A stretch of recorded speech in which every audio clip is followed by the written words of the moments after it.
Hello and welcome to Epic Loot Radio. I'm your host, Brian, and joining me, we have a stacked panel of some of the best content creators here on the internet. And whether you've heard of them or not, you should definitely go give them a follow. Today's podcast, we're going to be 100% focusing in on Outriders and all the information that just dropped 1 week later from the demo. This seems so differently, so there is a level of hype that I have. There's definitely a level of bias that I'm bringing to the show itself. And maybe somebody here on the panel will temper me out. If not, I'm sure you guys in the comments will let me know as well, live and or after the archive. But let me go ahead and introduce our panel of guests, and we're going to talk about what we're playing, thoughts on Outriders, if we've gotten all the legendaries or if we've gotten, nothing. It depends on your luck, on your rolls. And so I'm going to go ahead and introduce the panel that we've got for y'all today. And then we're going to dive in chapter by chapter to this. Now, as just a general show note, if you guys have not seen, all these podcasts are actually now also in MP3 form. Link is in the description if you'd like to go check out the audio version on Spotify, but you can find it on everywhere podcasts are distributed. So first things first, Vulcan, the new dad, congratulations. Thanks for making it on the show. He looks like he's had 3 cups of coffee already this morning. And how is it going? Why don't you tell people about yourself who don't know about your content, and then we'll just go around in a circle. Sure, absolutely. Thanks for having me on the show. Really appreciate it. My channel is 100% focused on loot-based games. That's looter shooters, action RPGs, games like Diablo, Path of Exile, Outriders, Destiny. And I've been at this for a couple years. It's been a blast, learned a lot, and all this Outriders hype and everything has just been great. So so once again, appreciate having me on the show. Appreciate it, dude. And thanks to you guys in the community who recommended Vulcan. Vulcan, your videos never came up in my feed, and somebody's like, you got to talk to Vulcan, and you make some amazing content. So guys, keep your recommendations coming. That is essentially kind of a big driving factor. So if you love Vulcan and his content, be sure to tell people about him. That's the best way you can say thanks for the content and the work that he does. But again, dad to dad, congratulations. You got yourself, another player 3 right now. I know. So raise them right. And in a couple years, you'll be raiding together. They're farming for legendaries. Absolutely, yeah. Or get them to work while you're at work. Or exactly. Something like that. Yeah, it's like that's the long con. I know, the best is they work for pennies. Yeah, exactly. Johnny, I'm going to go to you before we go to Chaos and Sorrow. Welcome back, Johnny. Guys, if you aren't following his content, I think you were in the 200s, now in the 300s. We're trying to get him to 1,000 subscribers. His link's in the description, and the reason why I want him at 1,000 is kind of selfish. I can hit the @ on YouTube, so that actually opens up me to help me out a lot. So, guys, be sure to go give Johnny a follow. Johnny, what's going on? How has life been for the last couple weeks? It's been pretty good. Yeah, just been trying to hone in the content, get things streamlined, so that way I can crank out the content a little faster. Been recreating some assets, and just been enjoying the Outriders demo so far. All right, Chaos, dude, life is treating you good. You're looking healthy. We've gotten over the Anthem, loss here, and we can move on into the greener pastures. How is life, dude? Life is good. It is Outriders-ing. I've been doing a lot of that. I think I've played 25, almost 30 hours of Outriders of a demo, and I'm still addicted, right? And it's just and I've only just tried 2 characters. I've been playing a lot of Outriders, and in my other time, I've been playing a bit of Persona 5, but generally, it's just looter shooters for me. It's just that I can't put down. I can't really put a nail on it, but as of my channel, everything on my channel at this present time is looter shooter related, and it's going good. Who's here glad he didn't name his channel like Anthem something? Like, don't be naming yourself after a game. You guys never know. So if anyone's out there, like, I'm going to make an That was one of the first things I didn't do. I mean, I will openly say that I was considering it because I was in love with the whole E3 presentation. And even when the game came out, despite the issues, I was still enjoying it. And I did enjoy it. And, I kept my promise to cover it until the bitter end. But that chapter is now officially closed. And a new chapter, very next day, opened up, providing new horizons and new opportunities. So, Outriders for me is doing really, really well at the moment. Now, Eddie says he's got 91 and a half hours into the demo and that they need help. So the shout out to anybody here in live chat, or if you're watching this later, listening to this later, if you can beat Eddie, let me know. Let's see who's got the most time in this demo. Yeah, I'm out. Yeah. I don't have 91 hours. Nope. I got. Yeah. If playing with my kids counted towards time on my Steam thing, then yeah, that'd be great. But no. I want to go to Soro right now. Soro, you you and I are really good friends. We play a lot of games together. I'm glad you're working from home because I was like, I want to bring Soro in this because we were running the PSO Radio podcast. If you guys haven't seen PSO Radio, because of its looter nature, we're going to go ahead and bring it into this so that there's just a little bit more streamlined in terms of that. Some news is on the horizon for PSO too, so we're excited to be covering that in a future podcast. But Sora, why don't you tell people who you are who might not have seen or heard you, and let's talk some more Outriders here in a minute. Go ahead. Yeah, well, like Brian said, me and him been talking for a while, good friends and everything. Just content creation has slowed down the last few months. Haven't been able to get on. And you bought a house and been moving and doing we just bought a house real at the beginning of the year and everything. So there's that. But I play, Final Fantasy, Destiny, now Outriders, a couple, single player games every now and then. But just pretty much anything that I find fun. Yeah. That's pretty much what it is. It's the reason my channel is called Global Cooldown is because after work, that's all I want to do is just cool down.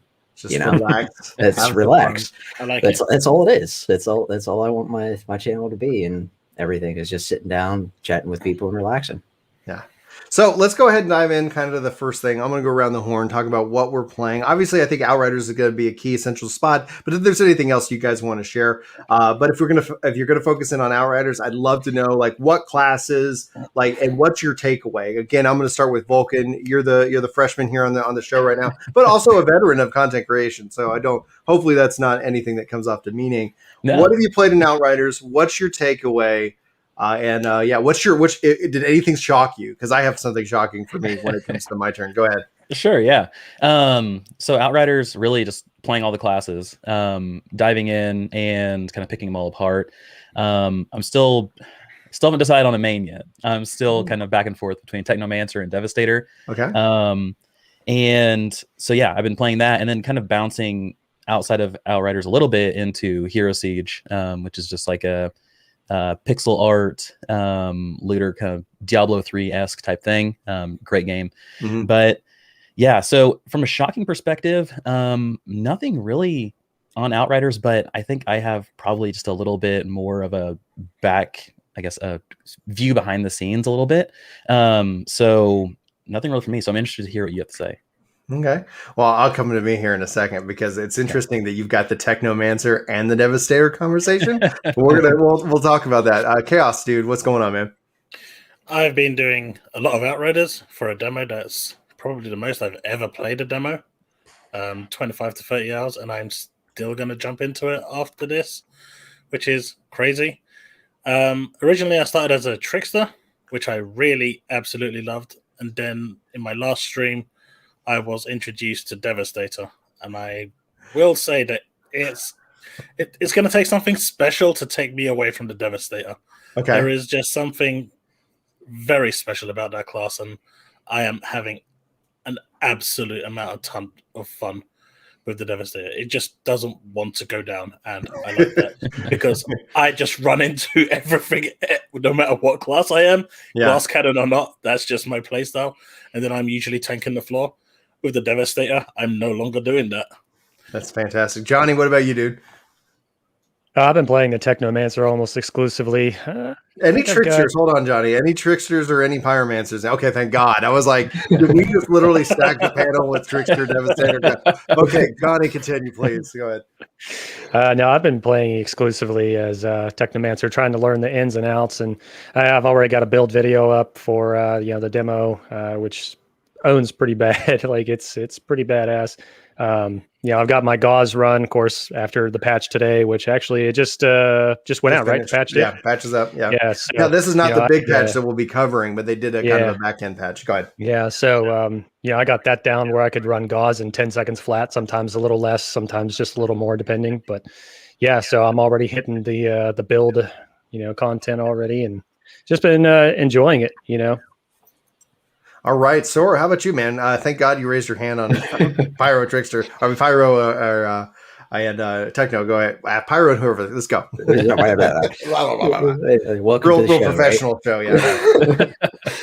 yeah. So I've been just exclusively on Trickster. There's going to be a lot to take me away from that. I just had so much fun with it, being able to just blink in, slow everybody down, and then take out just a group of mobs at once. You know, it's just so much fun. Now I haven't been able to play a whole lot the past couple of days. I was out of town for work, but I want to pick it up again later tonight and tomorrow and everything, and try to get some of the legendaries and everything. What does kind of bum me out though is I pre-ordered on Stadia. Okay. And I've been playing on your Steam. progress. So my progress also at this point, all I'm Yeah. doing is just going through and going, okay, what do I need to be able to do? What's the gameplay going to be like and everything? Just kind of getting myself ready for whenever. That's the one thing that breaks my heart about the game is that if it had cross prog or cross save, like I'd pick up 3 copies. I'd pick it up on Xbox. I'd pick it up on Steam. I would buy more copies because then it's a little bit easier because if one of the things that if you guys haven't seen in the game and you're watching this, trying to decide if you should pick it up, play the demo. It's a free demo. Your progress carries forward, but only on the platform that you're playing on. So Steam can't transfer to Xbox, but Xbox can go to Series X and PlayStation, etc. You know, so just note that you do get forward prog on your same platform. But that all being said, is that it's easier to jump in with your friends on that platform. So if I'm on Steam and you're on Steam, you can just join me. We don't have to do anything else. There's no extra magic that has to happen. Otherwise, I can create a cross-party ID and then you could join. Super easy. So like super easy, barely an inconvenience, you know. And I really enjoyed that setup, but it's still like, you know, hey, is my friend online? There's no internal friends list to see like, oh, by the way, they're already online. We can friend them. So maybe that will be something we see future iterations or something like that. But I'm at least thankful it has crossplay, but I think cross save is a bummer. Is kind of a little bit of a light miss in this regards, just for sales numbers alone. But I want to talk about Devastator and Technomancer because that was such a great point, Vulcan. I was between the two, and I was like talking with some friends, and someone's like, "I'll go Devastator." I was like, "Okay." Well, I was between Trickster and Devastator, and in my mind, if I was going to rank the classes, it's Devastator, Trickster, Techno, and then Pyro for me personally. And where I won't play a Pyro unless I'm playing with people. Like I'm not going to play that class alone, but it's still powerful. Like I want a Pyro with me all the time. I just don't prefer that play style. So I'm not dogging any Pyros out there because I literally want Pyro with me every time I'm playing multiplayer. But that all being said, I was so surprised by how much I love the Trickster that it became a battle between Trickster and Devastator. But just like you guys, that's what surprised me. I was like, oh, Trickster looks cool. And then you get that bubble, then you get that skeleton, and then you start comboing those abilities, especially on Devastator. Like, holy freaking crap. I think they nailed the classes and the combat. You're agreeing with the shake. And let's go, Vulcan. What you got any thoughts there? No, I'm just saying I kind of had a similar sentiment. So when I first went into it, the Trickster was dead last on my list. I was like, I don't really like the rogue play styles, and I was surprised by how much I enjoyed it. Same thing with the Pyromancer. I'm typically not like a glass cannon type of person, and it really ended up being a class I enjoyed playing. But like you said, it's tough to almost play that class solo a little bit, with its healing ability. But in a group play, it just nukes things into the ground, which is awesome. It's such an AoE mage. Like it's so great to be like, all right, let's get these things down. Now, Lidex says, will Stadia be in business when this game launches? What do you think, Sora? Stadia still going to be sticking around? Unless we hear something in the next couple of weeks, I'm pretty sure they're still going to be around. Yeah, I like the technology. I wouldn't mind a leadership change over there. We'll see what ultimately happens. That's the thing. Like I'd pick it up on Stadia. I have no problem with that. I mean, between Stadia and Luna, I'd still choose Stadia any day of the week. Stadia is the fastest platform. Like if we're gonna, and I don't want to turn this into a cloud debate, but like when it comes down to like just the technology, Stadia has it nailed. Luna is getting there. xCloud is supposed to be going to 1080p soon, but still not on PC. So we'll start to see some real competition, some stuff heat up in that environment. But we'll see what Google does. Like it's still run and managed by Google, so you never. I mean, I love the Stadia. I mean, I've had it for a few months now, and I really can't say anything bad about it. The performance is great. The streaming is perfect. The latency is non-existent. It's just great. I've had no problems at all. I've played a number of games on there. I just wish this game had cross-save, because I would have instantly bought it on there, and that would have been my platform of play more than any other platform, because the convenience alone is just amazing. I've been playing this game in ultra wide, and that's the one thing that takes me out of cloud gaming in this case, because that's a feature that that is not offered. Playing Outriders on an ultra wide monitor is amazing, and that actually kind of gets us into kind of the core crux of what today's topic is going to be about. We're going to be focusing in on the 1 week later post that they've had. If you guys haven't seen, over a week has gone by, and they're going to be patching the demo. And one of the things that as I perused it before I made my video on it was, hey, they're actually taking out the motion blur. Motion blur is, I deal with it, right? It's just like, I know they're fixing it, but they're going to be patching the demo. And then actually, as you break down the rest of the information, it's massive in terms of everything else they're offering. So let's go ahead and navigate now. Did anybody not get an opportunity to talk about like their class and things like that? I don't want to just sit here and just move on and somebody had something to add. Everybody's looking quietly. Nobody's doing anything. All right, we're great. Let's go ahead and dive now into the post, the 1 week later post. And we're going to break this down kind of by chapters themselves. So if you guys, if there's something that specifically speaks out to you, just let me know and we can have some fun here. But I'm going to go ahead and read it, and then we'll just kind of go down the panel. I got us ordered, I think, in a fun order. And if anybody needs to get, just let me know. All right. So it says, hello, everyone. It's hard to believe that this week has already flown by since we last released the Outriders demo to the world. From the bottom of our hearts, thank you so much to everyone who's already taken the first step into the world of Outriders. Since the demo's launch, they've closely watched over 2 million players download and play this game. What's your thoughts there? 2 million. Is that bigger than you expected or lower than expected? Go ahead, Vulcan. Bigger, to be honest with you, because it's a demo. That's the thing that kind of blew me away. Yeah. But yeah, 2 million players is wild. I was trying to think back when Destiny entered its open beta, and how many players downloaded that in order to play it. I couldn't find the number, but I think it was up there. So I think, in terms of comparing those two games, Outriders is sticking with it, which is great. All right. Anybody else have a thought on the number alone? Like, does it feel like 2 million players are playing this game right now?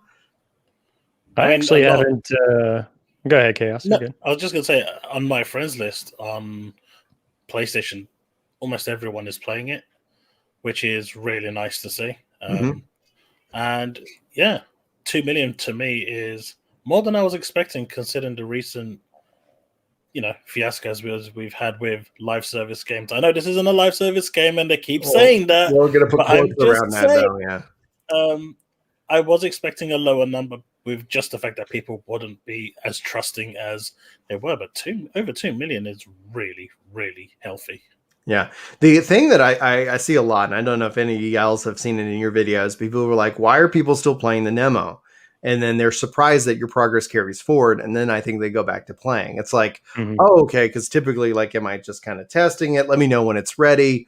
But it's like players are actively farming. If you go look at the Steam charts, like, there is a healthy population playing this game every day right now. And on a demo, like earlier, we were kind of saying, like, right now, 90 plus seems to be the max amount of hours that somebody has been willing to share publicly on a podcast with us. So it's like, it's pretty impressive to sit here and take that. And I think the thing that speaks to me is I love the farm. I love the grind. And that my progress carries forward. I'm just having fun. There's a content creation side of it. So my content creator hat's like, oh yeah, I'm playing because maybe I'll be able to get something out of this and help somebody enjoy this game. But then at the same time, I'm like, this is legitimately fun. I am legitimately having a good time. Not that everybody has to agree with that mindset. I've seen plenty of people coming in, game sucks, game looks like garbage, blah, blah, blah. I'm like, thanks for taking time out of your day to give an opinion, like on a game, fine, like, great. I'm sure there are people that you can go be friends with. So, All right, let's continue on. Demo launch 1 week, the story so far. As you remember, we launched the demo last Thursday. Of course, who could forget that? For the first few short hours, there were some connectivity issues that impacted players trying to access the game. And they cut the long story short. They basically planned their infrastructure to scale but they got overwhelmed by even the sheer number, so they couldn't scale fast enough. Since then, they made changes to the back-end experience, so not to repeat this particular issue when the game launches. They've kept everyone updated via Twitter. I honestly thought that the situation felt as smooth as could be. Soro, I want to go to you. Like, when did you get a dive into this game? Were you there at launch, or did you come in and play it later? So I don't know if I was in chat with you or you started streaming it and everything. I was in I was watching. Was able to download at 12 noon Eastern and get in, got to like right before you get your power, and then it crashed. And then everybody's like, oh, well, I can't get in. So, well, it happens. It's a demo that everybody's excited about. People are getting in. This is going to happen. So I'll just wait till later. I'll wait till later to play it. Johnny, did you have any issues getting connected when you started to play? Yeah, only for about the first 45 minutes. And actually, that was one of the key things that I was really super impressed about, because not to open sore wounds, but, the example I gave in my last patch video, Anthem, you couldn't play for 3 days after launch. It was absolutely atrocious, and nothing really changed from whenever they had the closed betas in Anthem. I played in both of those. So for the fact that not only were they transparent, they updated immediately on their Twitter that they were, giving you an update on the server, scaling up and stuff. And literally most of the issues started getting resolved after about 45 minutes. I thought that was absolutely incredible. They did a fantastic job. Is it acceptable that as gamers that we allow companies to continue to have these kind of launches? Shouldn't they just expect this kind of rush? Like, that's the thing I commonly hear, and I'd like to know your thoughts. Let's start with Johnny, and then we'll go to Chaos. I mean, everybody's entitled, right, to a certain extent. And gamers, we're a selfish breed, We wants the game now. We wants it, So, the hype is always real, and it always gets away from us to realize that technology has its limitations. Even some of the fastest servers out there still have to take time to scale up. They're generating a database in the background. They're trying to handle all these processes in the background. And you've got, the whole bandwidth issue too. Who knows how much bandwidth they had allocated to their servers at the time. So whenever you look at the number, 2 million, there weren't 2 million at the very beginning, but I watched the Steam charts from the very beginning, and man, like as far as games go, that the Steam charts were just ramping up like crazy. Like it was unbelievable the amount of simultaneous connections that were just getting flowed through Steam charts alone. And then you take on the fact that it's across all these platforms, not just Steam. Like I was like, oh, okay.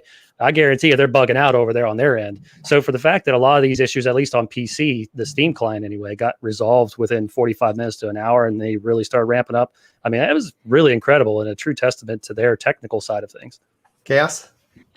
I think it's okay. I don't think they expected there to be as many players as there was, but you can never gauge too much. I mean, if you look at MMOs in like Final Fantasy 14, their launches generally are a little bit rocky because, as you know, Yoshi P made a statement once, they may get an influx of players, but within a couple of days, that dies down, and buying those servers costs a lot of money, and then having them empty just isn't worthwhile. So I think it's okay because, you know, when people, the initial rush is always going to create a bottleneck. You need to expect that. That's always going to happen in an online game. I mean, just look at Destiny when they were releasing their patch. Some guy recorded himself breaking his TV because the servers were down. There's crazy people out there, but you know, did his video go viral because like maybe he was able to do that and then get a new TV because of the video getting I don't know what it was, but you know, you need to expect it. I mean, I tuned into your stream when it went because I was still working, and while I was lurking there, I just saw it went down, and I was like, "Yeah, I'll come back in about an hour or so. It should be fine by then." Yeah, but I just left myself lurking while I was just working away. And yeah, I came back an hour later and everything was nice and dandy, ready for me to jump in and enjoy it. It's just one of those things. Yeah, as somebody who's worked in technology pretty much his whole career, it doesn't bother me at all. Now, I say that with the asterisk of as soon as somebody launches like a big game that's got a lot of hype and people are excited to play it without any problems, that becomes the standard. So right now, like, oh, you mean a company like okay, yeah, they got bum rushed, and that's great, and then they got it fixed within a little bit of time, and after the course of a week, nobody cares because you're able to get in and play. And it just, I guess, that initial reaction, oh, they should have it fixed. Okay, yeah, fair enough. As soon as somebody figures it out, that will become the standard. And then we can always point to that and say, go learn these lessons. This is what they did. This is how they did it, just as a case study. So since that has yet to happen, I'm kind of like, well, no one's figured it out how to launch one of these like games that are either surprisingly popular or just, hey, guess what? Servers had a hard time. We had to spin up the databases. We had to spin up the instances. And the thing is that it worked to scale, and it got them the information they need so that, like on launch, if launch doesn't have that problem, totally worth it because they got the information they need. But I would still anticipate at launch on April 1st, it's going to happen. And so as a content creator who's planning on playing and streaming, I'll have a backup while it struggles. Like, always have a backup plan. Don't be like these people scheduling work off for Cyberpunk 2077. No. Let's be legit reasonable. Have a backup. If you do decide to take off work, you got a backup plan. You have a backup. You just like have something that you're going to pivot to that you want to do just as much rather than sit around and try to hit F5 on your keyboard, because that's no fun in that regards. All right. So yeah, and by the way, keep sure that you're following them on Twitter, because that's really, you're going to get up to time information. That way you'll be informed of what's going on. So guys, what's next? What's their plan for the demo? Plans for the demo? They're going to do something here? Oh, they're going to patch it. Like, this is mind blowing, right? Like, am I wrong? I mean, no, it shows intent. It shows clear intent that they're here for the long haul to support whatever the game has to throw at them. And they're taking player feedback seriously, which is really great to see. Yeah, I agreed. So let's go ahead and talk about what they're doing, and we'll focus in on this whole section, and then I'm going to get y'all's thoughts on it. Guys, motion blur toggle to all platforms. We did it. Yes. Volker, what are your thoughts here? I'm really excited for them to add this. My recent video I was talking about this a lot, and they originally stated that this is coming to the full game. So don't worry, it's coming. But the problem is people are playing the demo, and if they don't follow all of the social media outlets, then they're not going to know that. And they're just going to assume that motion blur is going to be insane when the full game comes out too, and people will write it off. A friend of mine has really bad motion sickness, and he couldn't play at all because of it. So he's really excited this is being added. That way he can actually play the game and enjoy it. I think it's a great thing that they're doing as a part of it, because we all been told that it's coming, right? Mm-hmm. But adding it into the demo, having that kind of turnaround to say, here you go, because people kind of hacked it. So I thought it was like, it's somewhat reasonable. It's low hanging fruit, in my opinion. Or they're like, oh yeah, let's just add that in. Being that they were planning on adding it for the first, but bringing it sooner will give players, all of us, the ability to do that. And Necro says, meanwhile, Avengers. Yeah, it's been a little while on that one. Like, oh my God. Oof. Like, come on. Like, devs, learn your lesson in that regards. All right, let's, anybody else on motion blur? Anybody else get sick? Yeah, I suffer severe motion sickness. So thankfully, when I posted that on Reddit, someone posted a code that you can put on Steam within a certain section where you manage your files and stuff. It's really simple, and you can't do anything wrong with it. You just paste that into it, and it disables motion blur. So I've had mine disabled for a couple of days now, and it's been absolutely amazing. You guys are in for a treat when you get to see it. On an ultra wide, I don't notice it as much, and that's actually one of the things that I've really enjoyed about the experience, because I don't mind. Like one of the things, I don't mind a little blur on the outside. You can't see me because I'm highlighting a comment. So they cranked it up high. So it's like, and then but like on that 1080, I'm like, and then in combat, and it only really seemed to bug me in the cities, because I felt like maybe that's just kind of where it was more like tuned up. But at the core of it, I'm so excited, because that's the number. Like, a lot of people, motion blur and the shaky cam are the two of the biggest kind of like major complaints when it comes to the core of the game. And the fact that people will now be able to update the demo and see what it's like without motion blur, I think that's really, really a solid move. They've also made minor tweaks to the frame rate output in certain cutscenes. So they think this is going to help with a little bit of the shaky cam, but they're still like, they got to go look into more. Like, I didn't think the shaky cam was going to be a patch. Somebody clearly was like, let's make it like we're in the streets, or, like we're right there. Like, this is found footage of this guy. And then, it's like, skip. Go ahead and get Sora. I kept getting just cut frames during any of the cutscenes. Mm-hmm. Like it'd go through and then it would just jump. Like I don't understand why we're just doing that, but okay then. Mm-hmm. Yeah, I hear you. Anybody else on the shaky cam cutscenes? Nobody? All right, great. Cool. All right, great. Additional resolutions that really only apply to PC. Crash that repeatedly occurred with menus. I expect like bug fixes and all that. That will also continue to improve because in the course of game development, that iteration. On Xbox, they fixed menu prompts not displaying correctly and supporting non-English languages, and on PlayStation, they fixed the buy link, and different things like that. One of the things I don't know if y'all saw, but like at launch, PlayStation was a little bit behind the scenes. Like it was, people couldn't download the game on PlayStation. That was a little bit delayed. So a lot of my chat was, "Hey, how do I download the game? I'm on PlayStation." And I was like, I don't know what happened there, but eventually they got that worked out. So Chaos, you're going to say something? Oh no, I was going to say, PlayStation fixing that buy now button, real high priority right there. Getting that in really early. That was on PlayStation oddly low. I mean, that was like block of priority right there within Jira. Yeah, exactly. So what happened just now, like if you guys haven't seen, they did some background maintenance and they've updated the game in part. So that's what they're talking about right here for this section. And then we're going to talk about the loot changes that are coming. So a background update to the demo. Brian, you can't read and you speak. How about we put you on YouTube? That's a great idea, Brian. The change should be quite seamless, and I think it pretty much was. So some of these changes specifically related to enemies are in response to feedback that we got coming from players, as well as our own background metrics. So other changes, they're intending to only affect the demo, but may not be implemented in the full launch build, and they kind of decipher this as we go forward through the post. We would like to issue an explanatory note of caution before we go into these changes. While we have balanced the main game with certain progression systems in mind, this progression may be impacted by heavy farming and or gear of the mods in the demo. Some players are front-loading a lot of that progression right now, and some players they're front-loading the progression, such in trying to fill their mod library and acquire multiple legendaries. Guilty. Within the demo content already, their experience of parts of the main game may be impacted. Yeah, I would not be shocked by that. Of course, it's every player's decision on how to play the game for themselves, and we do not want to prevent people from farming the demo for gear that they enjoy. However, we would like to ensure that the progression is not overly simplistic. So they're going to go into some changes here. I like that. I like that they're not like, oh my God, people are being gamers and they're trying to like break the game. They're being cool about it. I appreciate that. Anybody else like worried about like people going in with full legendary sets into on the first?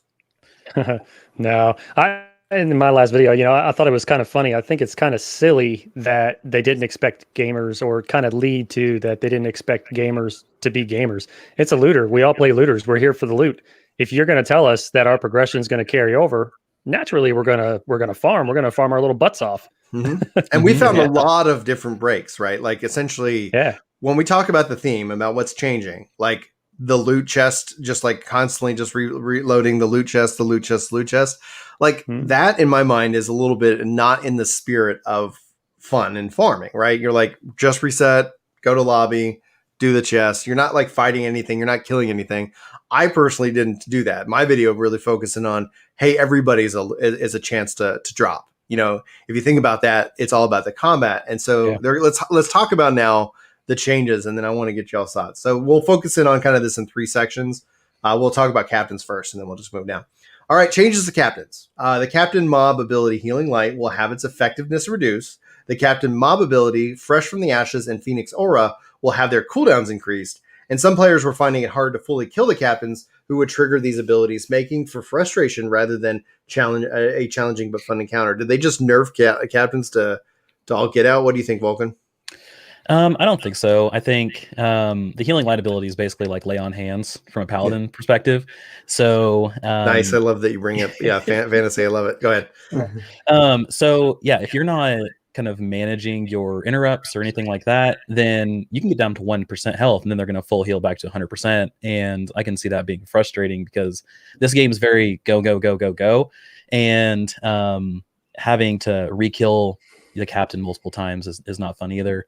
The From the Ashes thing, I don't think that's as big of a deal. I think that's a mechanic that some folks might have not have realized that it's a timed buff. So when you cast it, it sits on their nameplate for I think 10 seconds, and then it'll fall off. And at that point, you can clear them.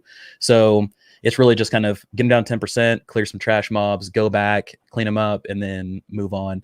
But the healing light one, I know that was frustrating for many times. Many times I was stun it, let's go. Yes, just unlock them, let's go. But yeah, so I'm glad to see that one reduced. Now I'm curious if it's going to be like 80% heal or if it's going to be 20%. Like what it's going. I like how the captains offer a challenge, but I guess the numbers are going to be chaos. What about you, man? Which ability is it where he turns into a ball of fire? Where you can't touch him, then he comes back as fully healed. Which ability is that? From the ashes. Yep. So I had a problem where I went to him. He wasn't even. I mean, he would start a cooldown, but the cooldown, like the bar going across, would be almost instant to the point where I couldn't. Every time I got him down to 10%, it would instantly trigger, and I took him down almost 12 times, I think. And then I just gave up and went back. I'm not sure if that was a bug or whatever, but as soon as it hit that 10%, I would follow it up with a ground slam to stun him. Nothing would affect him. He'd go straight back into it. That was probably the most frustrating thing I had, but I have heard from a few people that they found those bosses a little difficult, so I think the changes are okay, and I think they were needed. I don't think they're going to nerf them down to the ground, but I think they'll give people a few more seconds here and there to make it a little more accessible to players. Give them a little more of that thinking time and reaction time that they need. Death Monkey says the cabin boss was the worst. That he ran out of ads to kill. To heal. Like, because you got to kill to heal. And so as a part of it, like, you got to sit here and you got to kind of plan that accordingly. And when it's just like Goss, where it's just him, like, you will heal a little bit as a part of kind of like a smaller section of the bar. So you do have to at that point, use some cover and kind of think through that. But yeah, that was actually kind of a challenge whenever it would ultimately reset. What about you, Johnny? What was your expectation, review of the captains itself? And I mean, all honesty, I never had any issues with the captains. I played co-op mostly through most of the demo. I didn't solo a whole lot. I think out of the 32 and a half hours I played, I may have, I don't know, maybe 3 hours solo, if that. And that was only just to capture like game footage, for my build and stuff like that. But I did, have some good ears within the official Discord. I try to stay out of official Discords because a lot of big egos in those places, and I don't tolerate it very well. But my guys that back me up in my Discord, they kind of let me know, hey, there's a lot of these issues going on. There's a lot of this drama going on, so forth. So, so yeah, I like that type of passive intake of information. You know what I mean? Let them deal with that drama. I don't like it. But yeah, I mean, I think that the changes they made to the captains is overall good for the community, because I know that there were definite issues with some players, like I said in my video last time, skill caps for people. Not everybody plays the games the same. Some players are just naturally better than others, and if you toss in RNG with that, maybe they're not getting the drops to give themselves a good build. Maybe it's mismatched or something like that. So yeah, I mean, I think that they handled the changes very well, and I think they were very appropriate. So Soro, Icimo says the best part of the captains that they have various ability combinations. Have you experienced anything that was surprising to you? I can't remember which captain or which boss it is, but I kept getting comboed with like a freeze, and then he would use the fire tornado or whatever. That's a rough one. Like you're just stuck there. You can't move, and you're just getting engulfed. Like, yeah, cool, awesome. I can't move, and then, I mean, what's nice about the trickster though is the shield. Yeah. So you hit that shield, and then if that happens, you get frozen, and then you're caught in the fire and whatnot. You're okay for a little bit longer than usual, but it's still gonna hurt. That freeze is annoying. That like, I don't mind being on fire because I can roll and roll. Freeze, it's like I can't use my abilities, I can't move, and then I'm like, I'm sure that's how my enemies feel, because like I love freeze bullets and everything. Here's the thing. I don't think we've seen all the abilities that captains have. Every time I feel like we've seen all their abilities, I see a new one. if anybody here is a Diablo fan, which as a looter podcast, I would hope so. Otherwise, get out. But it's like I actually saw where they had the orbs of light spinning around the field, and they were like, I was like, holy crap! Like that was like when I thought I saw everything, I saw that, and that's when I knew we have no idea what they're about to throw at us. This is freaking exciting, and so I'm really thrilled by that. All right, so let's jump back in more to our changes. Okay, so those are the changes to captains. Goss changes. Goss is going to have his health points increased for repeat playthroughs. So your 10-second build guide there, Johnny's just going out the window, I guess. We'll see. I'm sure you'll rise to the challenge. This is to ensure that he remains fun and challenging for players who are overpowered at this point in the story. Kind of makes sense. Goss's healing ability and his ability Still Wall will actually be increased. So some minor changes there. I don't like... Goss, I've only farmed him a little bit because I've actually had more fun farming the side quest than just kind of doing him on a chest repeat. But yeah, I'm excited to see that. I'm kind of curious because one of the things that I hope to see, and we've kind of seen it in the world tiers, is how they introduce new mechanics to the fights. And honestly, I hope that with Goss, as the world tiers go up, there's more of that, not just like life. But like it would be neat to see if he ever got an ad phase or something like that or of that nature. But we'll ultimately have to see. All right, here's the meat. I know all y'all have been waiting for. Changes to loot drops. While we do not want to prevent farming runs, we get it. Yeah, I mean, it's a looter. The loot cave discovered via the triple chest run, as well as the store exploit, do not feel to be within the spirit of the game. To that end, we're going to be redirecting farming efforts to mechanics in the game that may be more enjoyable for players to play through and repeat. So, epic items will no longer appear in shops and vendors within the demo, within the demo. That's a key aspect there. Chests will no longer drop legendary items, and that's not classified as the demo. And then side quest rewards on repeat runs will now have a chance to drop legendary weapons. I'm going to start with you, Vulcan. Is this good? Is this bad? What's your take? So I'm mixed. So the epic items, I think that makes total sense. Them not appearing in the demos, fine. We weren't supposed to have access to them to begin with, and manipulating the clock is something that it's an old school trick. But and kind of a minor segue there, somebody in my Discord, I haven't tested it yet though, but they said you can, if you manipulate the clock and you buy an item and you go back, it'll actually remove the item from your inventory and you'll still have the scrap charged. So I haven't tested that yet, but curious to see if that's another thing that they kind of put in there. As for the chest not dropping legendary items, I'm not a huge fan of that. I think there was a really good conversation that I was a part of, and they were talking about let's have chests drop from bosses. Those can have legendaries. Higher world tiers, those can have legendaries, but just have a kind of like a threshold almost. I think removing them completely out of chests, that's going to invalidate chests at higher world tiers. Why would I stop for a chest if it's going to drop something that I don't really need? So I don't really want them to do that because that's going to remove a total game feature. And then side quests dropping legendary rewards, I really like. One of the things I really liked about Destiny 1 was a chance at an exotic bounty whenever you turn the bounty in. So having that kind of just like, oh my gosh, hype moment when you get a legendary reward is going to be really, really cool. So I like that they went that direction with it. What about you, Cass?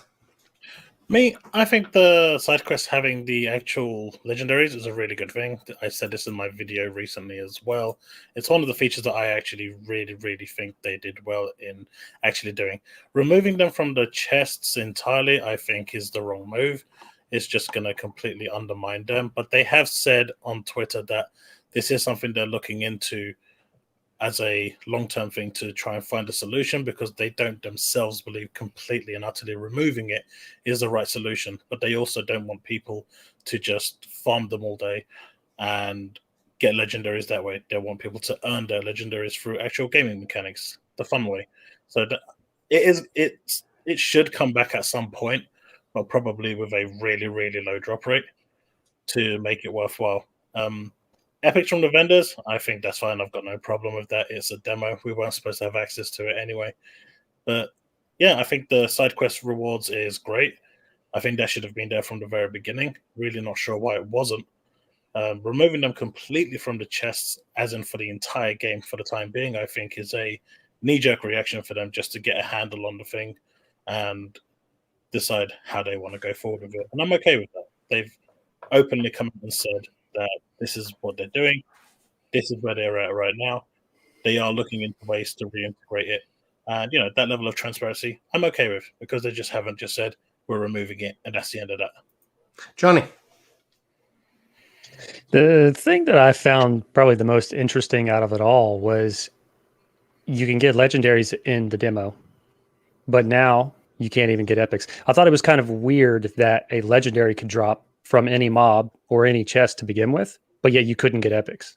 I found that kind of curious, and I wasn't even actually the one who pointed it out at first.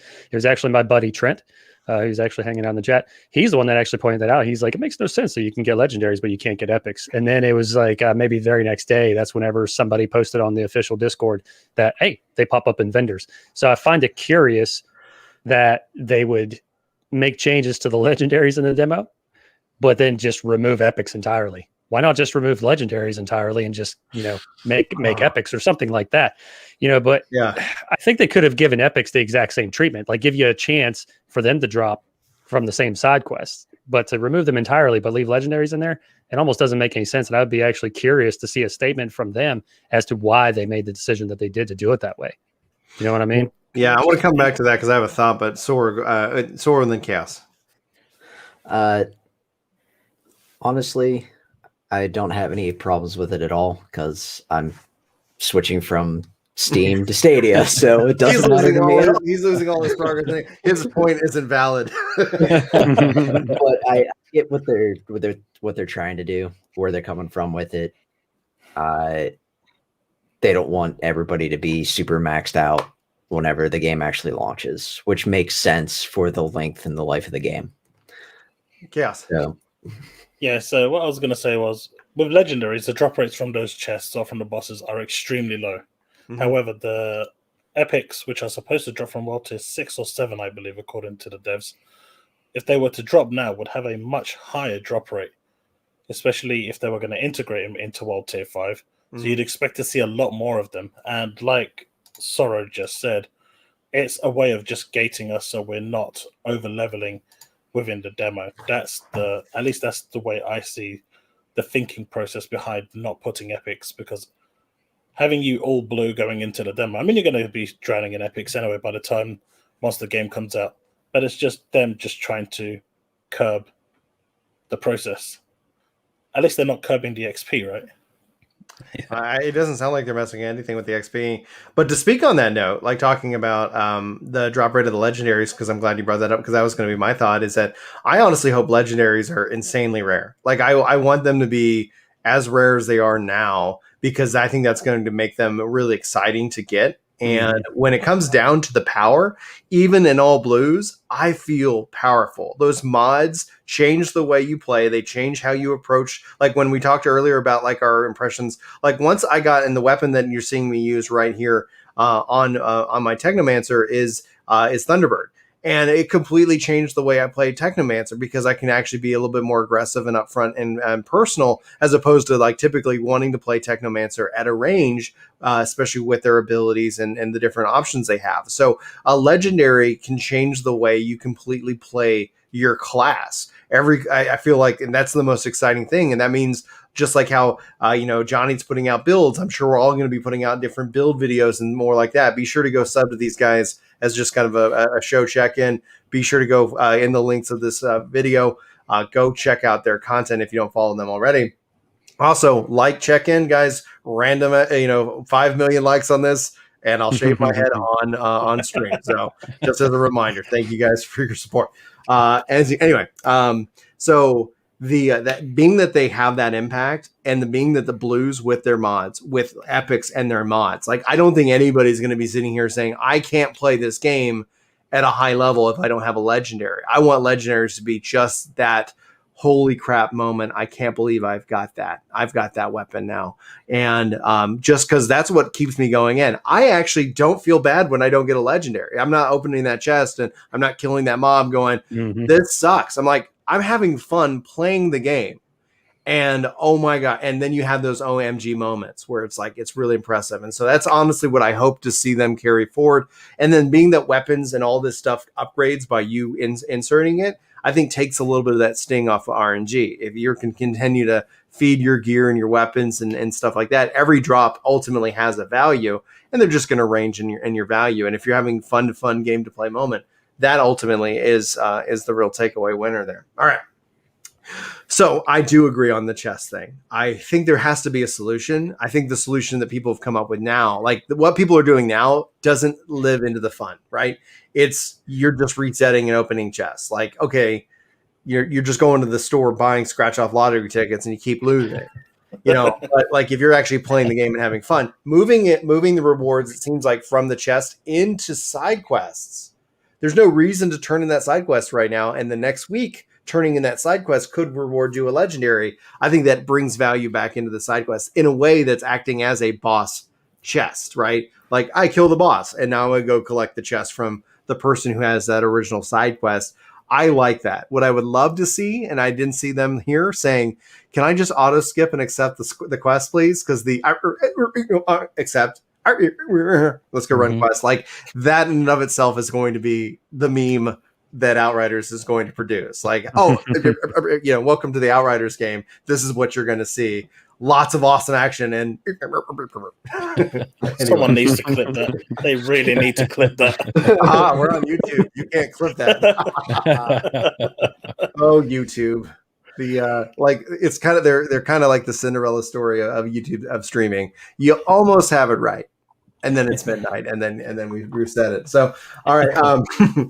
So other notes that they're going to be addressing: camera shake during cutscenes and dialogues. We kind of briefly touched on this.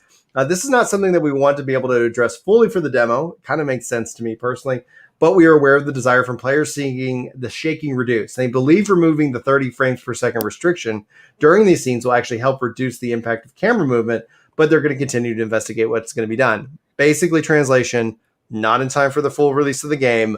They are aware of the feedback, and they'll update accordingly. It's not a toggle. There's no button like, hey, would you like the camera to shake? In that regard. Matchmaking, while the upcoming patch may help alleviate some of the issues that they're keeping a close eye on, in the time it makes the matchmake, and they're going to continue to investigate where such matchmaking is taking longer than it should. Here's my old man theory. I'm not old, but here's my old man theory. I think matchmaking is the dumbest thing in a PvE game. I have never in my life seen everybody coming out of a match-made PvE experience going, well, that was awesome. It's always, I can't believe this SOB over here didn't do whatever, and I was trying to res them, and then they just moved on. Case in point, every game ever. And other case in point, Avengers was the worst offender of it. Like I get match made and they're off running around doing whatever they want. I'm dead, hoping maybe they'll res me, but you can't self-res because you got a teammate out there. So that's poor design. Avengers is a whole other story. But at the end of the day, like I'm like, okay, cool. I'm just gonna play with friends. Like I'm kind of sad that it exists. Like Minecraft Dungeons, the developer had the best line about it when asked about matchmaking. He goes, when was the last match-made PvE experience that you actually enjoyed? Like, yeah, wait a minute. Like, I don't mind matchmaking for the PvP side, and there's no PvP in this game, so farming doesn't do any break the game at all. Because yeah, give me somebody to shoot at, but at the end of the day, like you're like, wait a minute, like am I holding them back or are they holding me back? I don't know. Vulcan, what are your thoughts here, matchmaking? That's just my old man, like old MMO kind of thing, like matchmaking. Whenever I think about matchmaking in a PvE game, it's always either like World of Warcraft and going into like a match-made dungeon and how exciting that is sometimes and other times not. But then I think at how frustrating it is sometimes when I can't matchmake for like a Destiny raid or Grandmaster Nightfalls and things like that. And that's like, I don't have any friends that play Destiny. And I would really like to play this, but I can't because I don't want to go post an LFG post, and that's just a lot of work. So I think having it in there is great. But to your point, I can definitely think of 99% of the time it's, what is this guy doing? What is this person doing? why am I carrying the team? Why is this happening? And so yeah, I think having the option's great, but I don't necessarily think removing it would be beneficial. Yeah, I like, and don't hear me wrong. I'm not calling for its removal. I'm just No. at a core design philosophy. I'm like, all right, it's there. It's there as a checkbox, and I hope they fix it because I know people do have, but I would say it's few and far between. Now, Trent here is basically disproving me, saying Godfall has matchmaking. It's seriously the best. I want to go to my Godfall expert, Johnny. How's the matchmaking? Is Trent a liar? Are we calling him out here on the podcast, or does the man speak true? Sarcastic as usual. There is zero matchmaking in Godfall. I love it. Oh my gosh, brilliant. That's my buddy for you. Yeah, that's why I highlighted it. I was like, yes, let's go. And I think essentially that's kind of where, like, it's when, like, friendship really is, I think, a key aspect to playing games. Like, I play games, play social. I love the fact that we got these great communities to kick back, relax, and have a good time.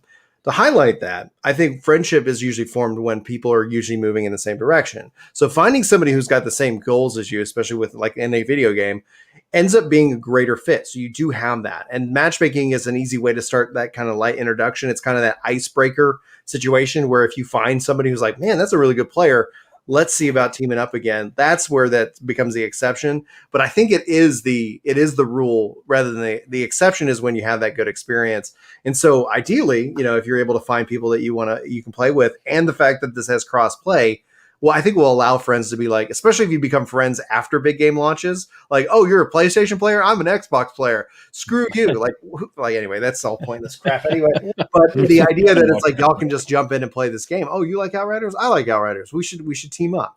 Oh, you're a Technomancer? Perfect. I'm a Devastator. Oh, There is one thing that they have seriously and fundamentally messed up, though. What? No in-game voice chat. So if I'm playing on PC and cross-playing with someone on PlayStation who absolutely 100% is reluctant to use Discord, I can't communicate. There's no in-game text chat either. You got emotes. Yeah, that doesn't work. But yeah, I think they need to. I think that should be somewhere up there as a really high priority for them, especially in a cross-play game. They need to have some form of in-game communication, and I think it's really, really obvious right now when you're playing cross-platform with people that aren't, where you can't communicate with them because either they don't want to use Discord or whatever the reason is.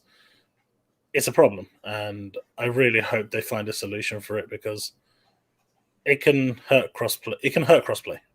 I hope that, I hear you on that because it just seemed like an interesting kind of thing to say. We're not going to have it, but they don't have a ping system either, and to be able to sit here and ping and mark a boss, to ping and mark an enemy, or to basically have some general predefined kind of methods of communication for basic stuff. I think that would be something that would go, 100 miles in this game. Oh yeah, for sure. Yeah, absolutely.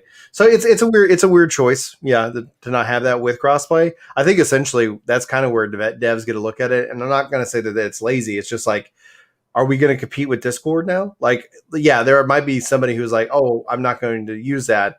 But that's where I hope that it's some theoretical future that like Discord can somewhat integrate with, PlayStation chat. So where, like, let's say you're friends, because like somebody's like, oh, there's security and there's, what if you get into a meaning like I could be in a Discord call and I could invite somebody on Xbox and somebody on PlayStation, and then they're remaining in their Xbox ecosystem and on their PlayStation ecosystem. So you don't have to sit here and download an additional app, that these systems all just kind of start coming together to be self-integrated. I think that would be a good solution as opposed to like native, but yeah, go ahead. Let's say, it could just be embedded into the game, right? Yeah. It could just be embedded within the game, and all it requires you to do is log into, create an account and log in. You can create the account within the game. It's already embedded. Once you're in, you can choose to jump into that channel that you create or not. And it's really that easy. It just needs, two parties to come together to talk, come to an agreement, and that could be the start of something revolutionary in video games. You wouldn't need a PlayStation party or a Xbox Live party or a PC party. In the end, Discord can cover it all, and it could be embedded into every infrastructure. What's interesting, and Aodin points this out, Xbox and PC actually can utilize their own party chat. So it's really kind of only Stadia and PlayStation that ends up having to default to Discord, because if you're on PC, like there is a native Xbox chat party app. Like it's like you can just talk to anybody on Xbox and more. So it would be interesting to see, and really good point, Aodin. For bringing that up. By the way, Aiden does speed runs. We've been talking on Twitter, so we'll have to talk some more. That's actually one of the pieces of content I'm kind of looking forward to, but either making or watching, because like you're talking about, like, hey, what's this build and how quick can you clear the content?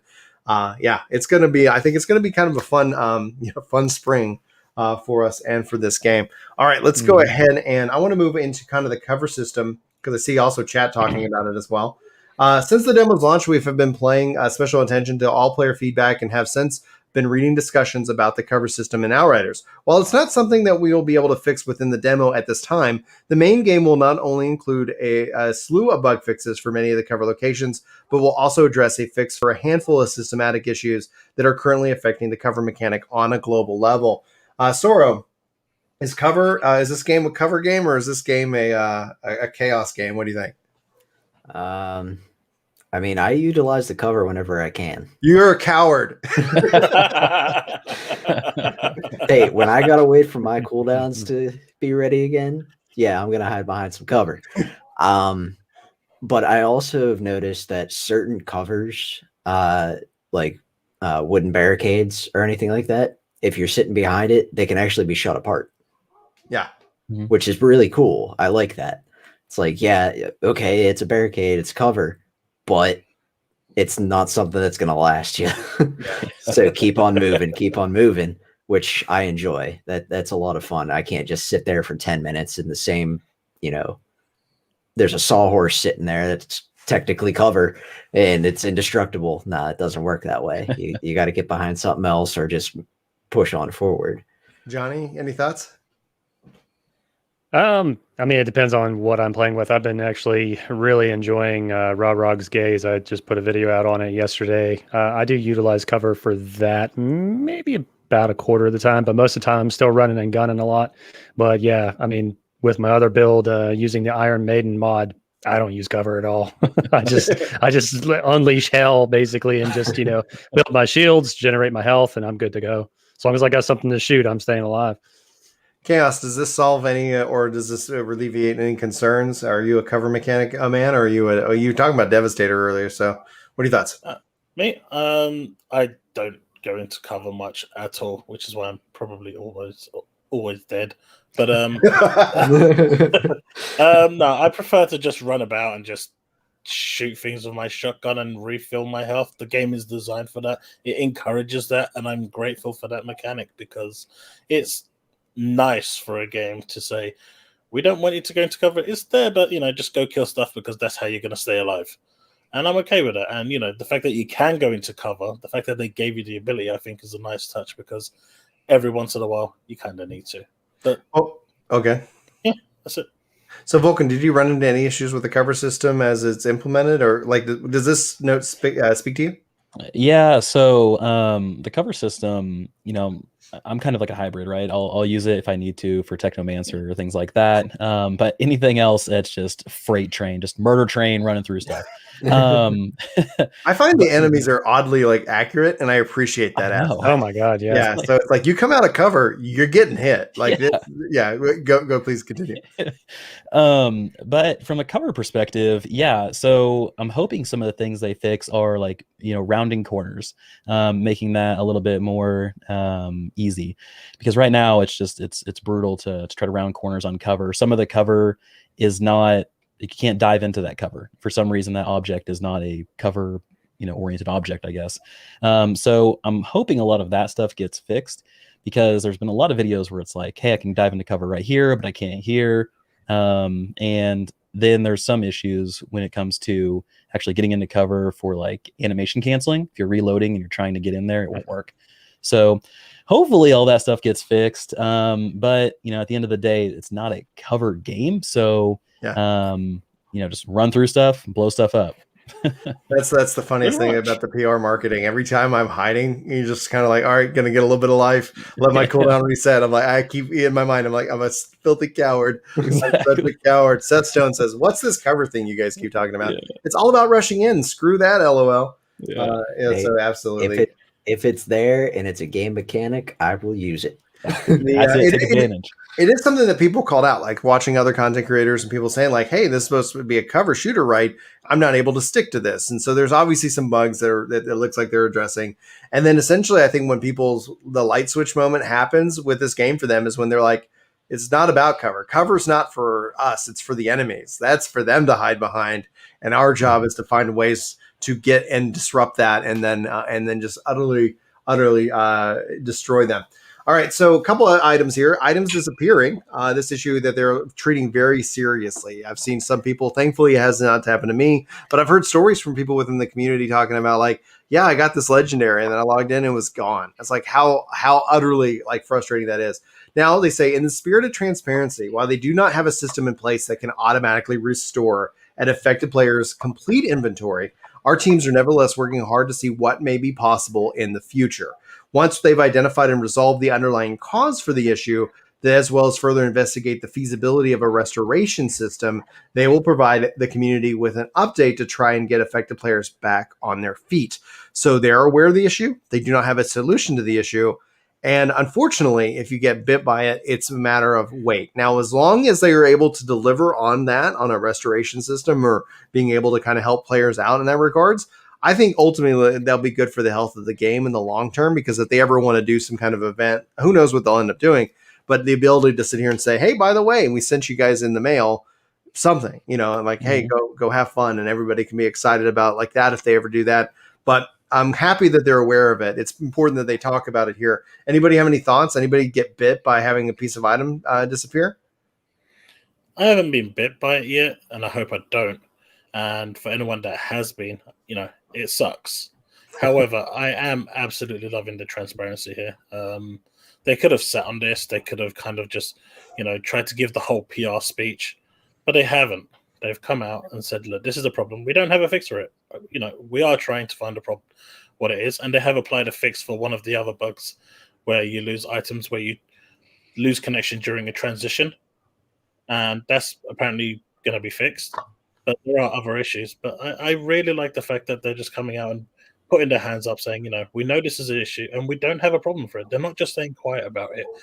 And it's weird because you don't really get that in this day and age from developers coming out with this level of openness. And I really like it. It still sucks that they don't have a solution for it, but I appreciate their honesty. So, Resolve, totally mind-blowing. Thank you so much. Doing a super chat saying they are being very transparent and very pro-consumer, and I am very optimistic for the future. So thank you for supporting the podcast and the channel. But I want to kind of take your comment and throw it back to Chaos as well. You and me, we got our hearts broke by Anthem. I would think a lot of people got hurt by that game, right? And Vulcan's shaking your head. So I want to get Vulcan's thoughts here. But is this different? Is there a different feeling? Are we just being suckered in by hype and being excited for a new game? Or is this legit different? Or is this a different situation than Anthem was 2 years ago? Chaos? No, for me, it's very different. I've also had conversations with the community manager, Robbie, which was unheard of for me with Anthem. They were so uptight, they wouldn't tell you anything. And, having those back and forth conversations, it's really, really nice. And, just being able to get straight answers might not be the answer I want to hear, but getting straight answers is really amazing, because you don't have to sit there and twiddle your thumbs or just wonder what the hell's going on. They're very open about it, and I really like that. And this it's just a complete contrast from what we had with Anthem. With Anthem, it was all locked doors, keys, and everything the moment the shit hit the fan. And, seeing the contrast here where there are issues, really serious issues like this one, but they're willing to come out and talk to you about it, let you know what's going on, and let you know what the situation is. To me, that bodes really well for the dev team, the community team, keeping that relationship and that respect backwards and forward going.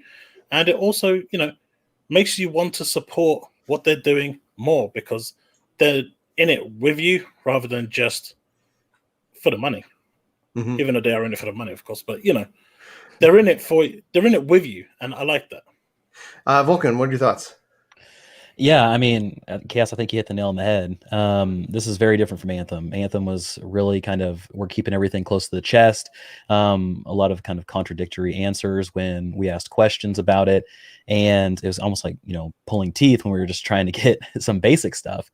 And also, I think, because a lot of people were comparing this to Anthem, this seems like more of a fleshed out idea. They have a vision, they have leadership, pushing that vision. They have the people in place to kind of continue driving that. And they're not trying to market or upsell or anything like that. This is not a games as a service. This is a complete package. We delayed it because of this. Will we have future content? Maybe. If you guys really like the game, then sure, we're open to, making expansions for it. But it's not, there's not a lot of leading you on conversations or topics. And yeah, so I just feel like that's probably the big difference that I see. Well, that's excellent because I definitely agree with it. The only concern I have is that the game is popular, people love it, and then it's like, oh, where is there more? And then it's like, no, not for a while. Like you got to wait, and that ultimately is a healthy thing. Kicking back, playing multiple games, God forbid. But at the core of it, it's like, yeah, like you guys are gonna have to wait a little bit for the next thing to drop, etc. But I'm loving the universe. I'm loving what they're seeing, and honestly, I'm just hoping for the best. I think as gamers, it would be awesome to have a big win this year. Last year really was a rough year for everybody. We don't need to rehash it. We were all there, but at the core of it, it would be really exciting to sit here and be like a surprise hit coming out. Helping to kind of address all the naysayers. And that's what I think, like, and chat was and brought it up, talking core about, it seems like People Can Fly, like looked at some of the real core issues, the real pain points within the looter itself and is addressing it. Meaning you don't have to wait to the end game to play the loot game because it's happening every step of the way. Oh, you want to be super powerful and crazy? Go nuts. That's the fun aspect and getting you hooked and having a fun time. The fact that people are playing the demo, farming the demo, streaming the demo, and it's mind blowing that it's already had that kind of reception. If they can carry what they've already showed us continually forward throughout the entire expansion or the entire game and into the end game, I think it's going to offer a lot of value to people. Now, somebody asked me earlier today, like, hey, is it worth it? Is it worth the $60? And I go, based off of what we've seen and what they've shared us, I'd say no. And I would say, wait, if you're interested, because if you're just here for a story, it's 35 hours. I usually weigh $1 per hour of joy. So I would say if I can get 60 hours of fun out of this game, it's worth it for the cost of $60. If you're going to play less than that, wait till it goes on sale or probably in the Game Pass next year. Like there's going to be plenty of options.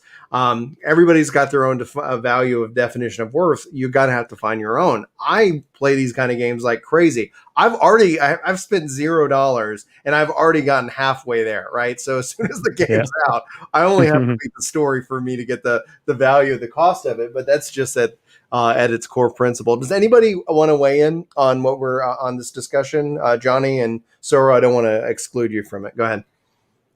Oh, no. Yeah. I mean, I totally agree. Like Chad is saying, Anthem burned a lot of people, from the very beginning, whenever the community coordinators, started doing these little public streams and, come watch this. And they didn't even know their own game.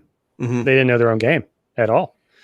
And then, like Vulcan said, a lot of it was just misconstrued, very misleading. And, Chaos said lock and key. I think that was very appropriate. It was very lock and key. And then you got these developers and their community coordinators. They're not being overly transparent. And I think that's a good thing, because when you're overly transparent, that in itself almost becomes suspicious to a degree. It's like, why are you guys telling us like every little nitty gritty piece? We don't need to know all that. Are you guys, by chance hiding something in what appears to be the truth? They're just saying, very, like you said, Brian, being very matter of fact, here's the issue. This is what we're working on. We don't have a solution, but we are working on it. You know, that type of transparency, I think, is exactly what this genre needs. Because let's face it, over the past, 2.5 years, we've had nothing but disappointment. You know, straight up, nothing but disappointment. And I think overall, Outriders is setting itself up very well because they're not overhyping their own game. You know, us as content creators, we're doing that hype for them, and they're able to capitalize on that passively.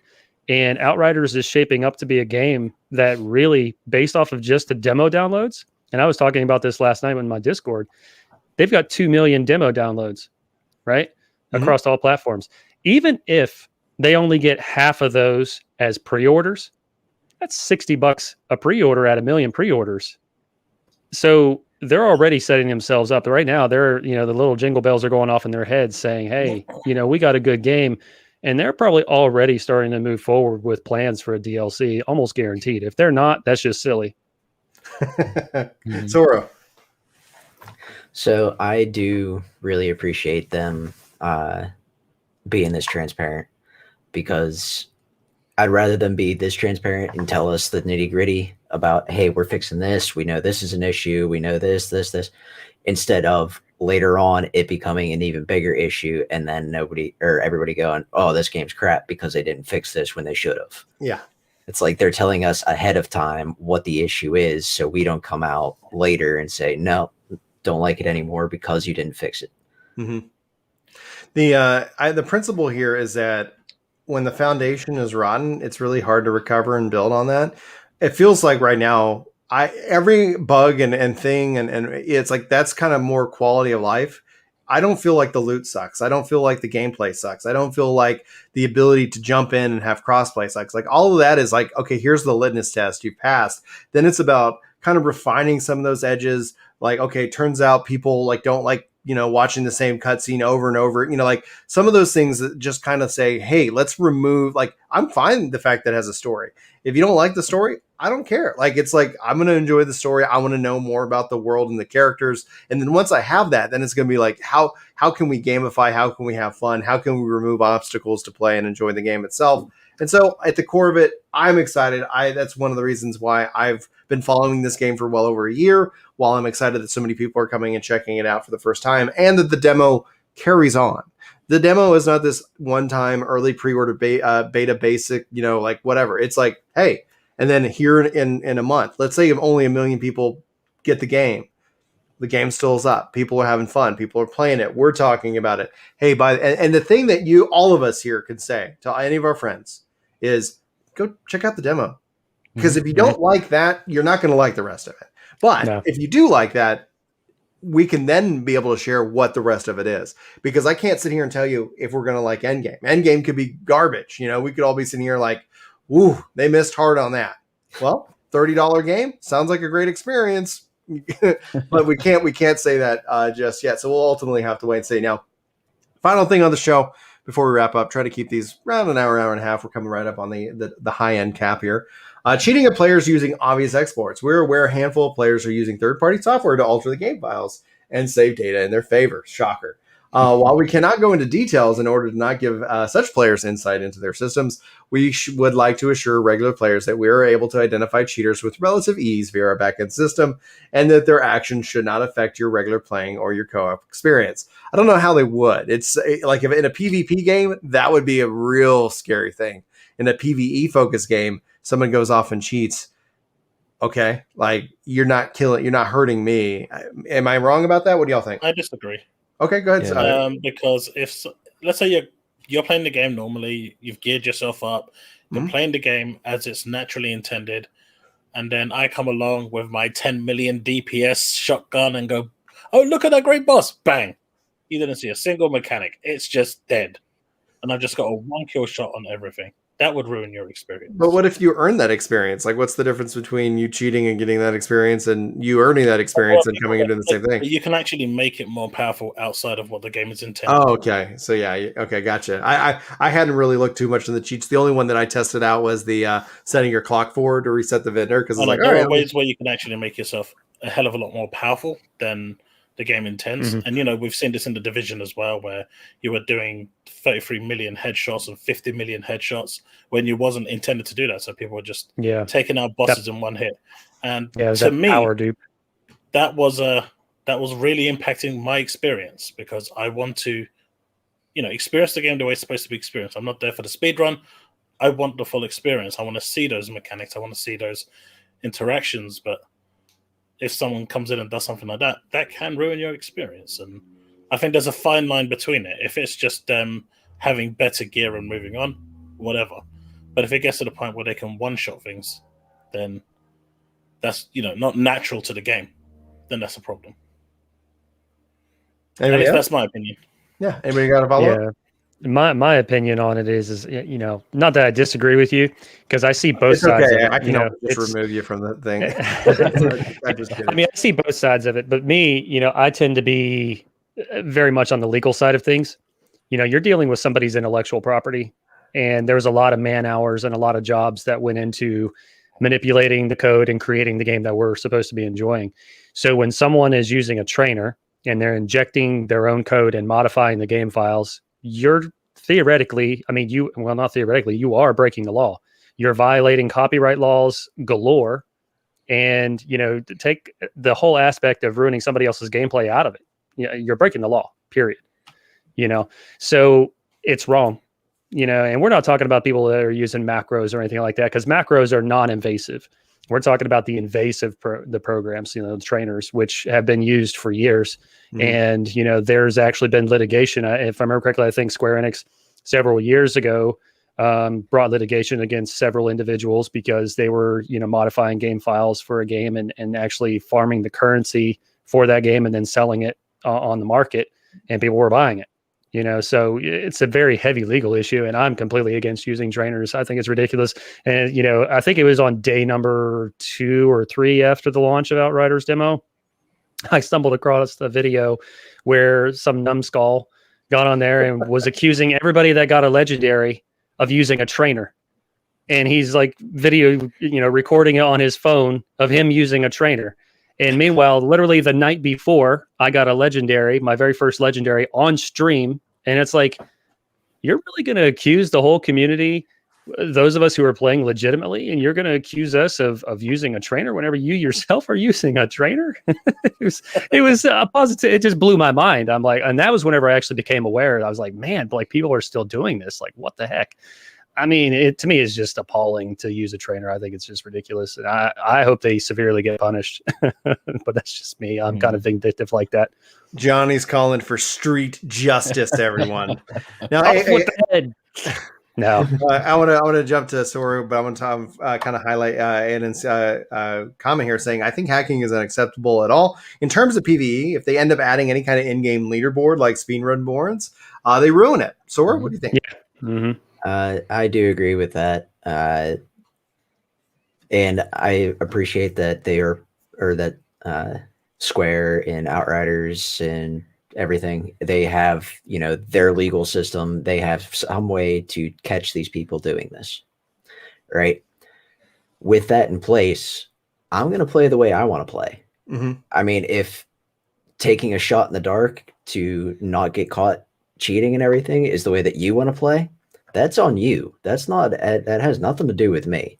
I'm going to play the way I want to play. And with games like this, it's going to be playing with people like you, Brian, mm-hmm. and, a couple of my other buddies and stuff like that. And I'm not going to deal with that. I see where everybody's coming from with it. I see, mm-hmm. yes, it's bad. I see why people do it. I see why people don't do it. It's just it's not my cup of tea, but if that's what you want to do, then you do you, boo. So we got Johnny Street Justice Mac, and then we've got Spilro Live and Let Live. Cool down. Hey, so there we go. I'm Switzerland in this situation, man. Well, Vulcan, what are your thoughts, man? Like you've been up there thinking? Man, I agree with Chaos and Johnny. Street justice, street justice, mob justice, 100%. Like, you get partied up with somebody who's just, buff to hell, and they just blow through everything. It's not fun. It ruins everything. I saw a screenshot of a piece of pyromancer gear, and the armor on was like 26 billion or something, and they put every attribute on that piece of gear, and it was ridiculous. So yeah, Street Justice, let's go. Take care of them. Team Hashtag. Yeah, exactly. I'm out. Let's Okay, get bye. that trending and literally confuse the internet. Like, what is happening over with the Outriders? We got the hashtag Team Street Justice versus Team Live and Let Live. I don't understand what the internet's doing today. Guys, that brings us kind of to the final part of the show. It's been so much fun hanging out with all you guys talking Outriders, and obviously we've got just under a month now before the full release. Let's start with just kind of with shout outs and things like that. Vulcan, where can people find you? What do you got?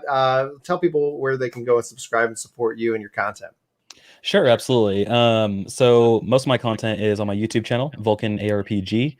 And I cover Outriders, looters, really anything that drops loot. You'll probably find it on my channel. I do have a Twitch as well. Usually I only stream if there's like big releases and things like that.